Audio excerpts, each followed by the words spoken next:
สวัสดีด้วยนะครับวันนี้อยู่โฟร์แอนบุ๊กครับวันนี้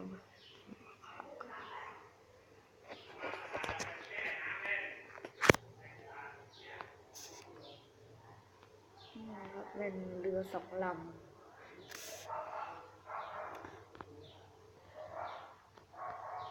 นั่นครับเดี๋ยวนี้เราไปตรวจสอบก่อนไงบ้างเพราะผมไม่ตรวจสอบเลยหายไปเลยรถมันไม่ได้แหละคุณเพราะมันตีกันเนาะ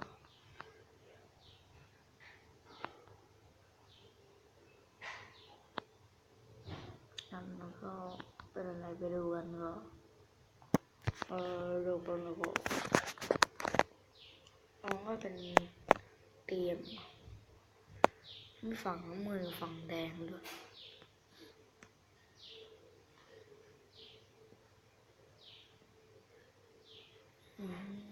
ฝั่งเก็บของ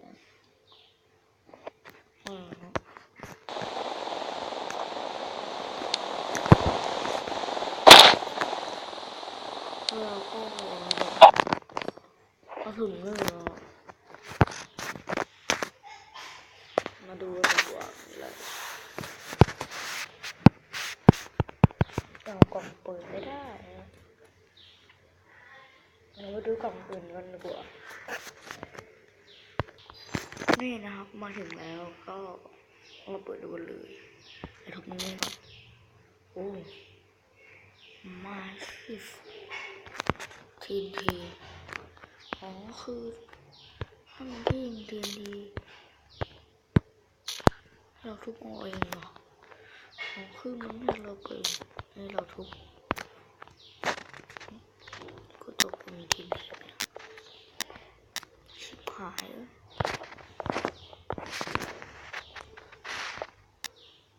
ไม่น่าเลย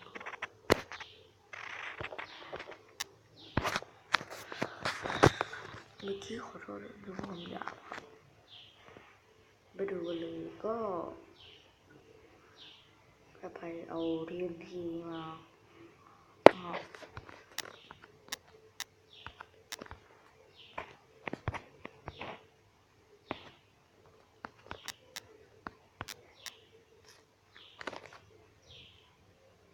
นี่นะคะเจอแล้วทีนทีเลย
ลองดูอีกทีนะครับ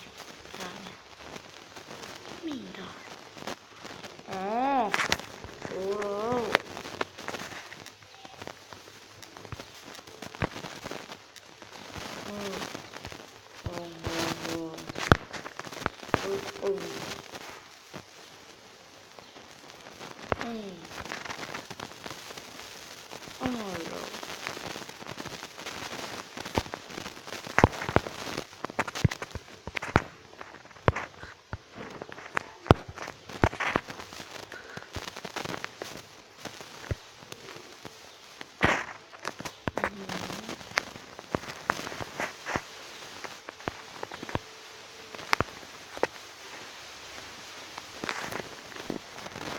กลายเป็นว่าทำลายตัวเอง